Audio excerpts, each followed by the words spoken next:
একদম পিছন দিক থেকে আমাকে বকল করে আমাকে পিছন দিক থেকে ধরে আমার মোবাইলটা এইভাবে কেড়ে নিয়ে ও আমাকে এইভাবে আমার শরীরে হাত দিয়ে সম্পূর্ণভাবে যেটাকে বলে মলেস্টেশন। আমার গাড়িতে এসে ডাইরেক্ট ফোন দিয়ে ভিডিও করতেছে, ভিডিও করে বলে আপনি ভোট, আমরা এখন এটা ছাড়বো, আপনি ভোট কিনতে আসছেন। যুব দলের রাজীব নামে এক ছেলে, তারপরে হচ্ছে আল ইমরান নামে এক ভাগনা, ওই যে সুহেলের ভাগনা, আমি সবার নাম থানায় দিয়ে দিয়েছি অলরেডি। নাম কতিপয় নাম্বার প্লেট ছাড়া কয়েকজন সন্ত্রাসী বাইক নিয়ে তখন আমার পিছে পিছে আসলো।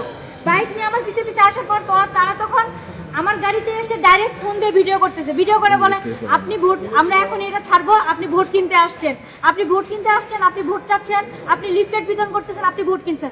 তখন আমি যখন প্রতিবাদ করছি, না আমি তো এখানে ভোট কিনতে আসি নাই, আমি আমার ক্যাম্প দেখতে আসছি, ক্যাম্পের সামনে দাঁড়াইছিলাম আমি। তখন ওরা কি করছে, ওরা আঙুল দেখায় দেখায় কয়েকজন, আমি রিয়াদ, রাফি, নানা প্রধানের ভাগনা রিয়াদ, রাফি, যুব দলের রাজীব নামে এক ছেলে, তারপরে হচ্ছে আল ইমরান নামে এক ভাগনা, ওই যে সুহেলের ভাগনা, আমি সবার নাম থানায় দিয়ে দিয়েছি অলরেডি। এবং আল ইমরান, নেশাত নামে এক ছেলে, যাকে আপনারা সকলে চিনেন, সেতু নামে এক ছেলে, যারা এরা সবাই তখন কি করছে, এরা তখন ওই জায়গায় আসলো দলবল নিয়ে, অবৈধ বাইক নিয়ে এসে তখন কি করলো, আমাকে বললো ঢুকছিস তো ঢুকছিস, বের হবি কি করে দেখি, তোকে আজকে এখান থেকে কে বের করে। তখন এই কথা বলে আমাকে আঙুল দেখায় দেখায় বলার পরে তখন আমাকে এসে একজন, আমি যখন ভিডিও করা শুরু করছি, নেশাত এবং ওই রাফি, যে রানা প্রধানের ভাগনা, ও এসে আমার একদম ডাইরেক্ট শাড়িটা এই জায়গায় ধরে একদম পিছন দিক থেকে আমাকে বকল করে আমাকে পিছন দিক থেকে ধরে আমার মোবাইলটা এইভাবে কেড়ে নিয়ে ও আমাকে এইভাবে আমার শরীরে হাত দিয়ে সম্পূর্ণভাবে যেটাকে বলে মলেস্টেশন, ভদ্রভাবে বলি মলেস্টেশন, আমাকে ও মলেস্টেশনের চেষ্টা করছে। ঘোড়ামার্কা প্রতীকের প্রার্থী শিখা তার কিছু ভাড়া করা গুন্ডা, সে ফরিদপুর ভাঙ্গা থেকে সে ভাড়া করা গুন্ডা নিয়ে এসে আমাদের শহরের বিভিন্ন স্থানে, গোছান মোড়, শান্তিনগর, বিভিন্ন স্থানে সে ভোট কিনছিল।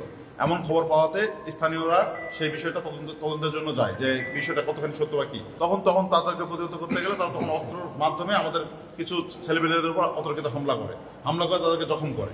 আমি নির্বাচন কমিশনের জোর দাবি জানাচ্ছি, যেহেতু এই ভোট কেনা একটা আইনত দণ্ডনীয় অপরাধ, এই ভোট কেনার জন্য এই শিক্ষা প্রার্থীদের বাতিলের আমি জোর দাবি জানাচ্ছি। আমার জানার মতে এখানে বিএনপি গ্রুপের সঙ্গে এই সদর আসনের স্বতন্ত্র প্রার্থী শিক্ষা গ্রুপে একটা মারামারি হয়েছে নাকি শোনা কথা আর কি।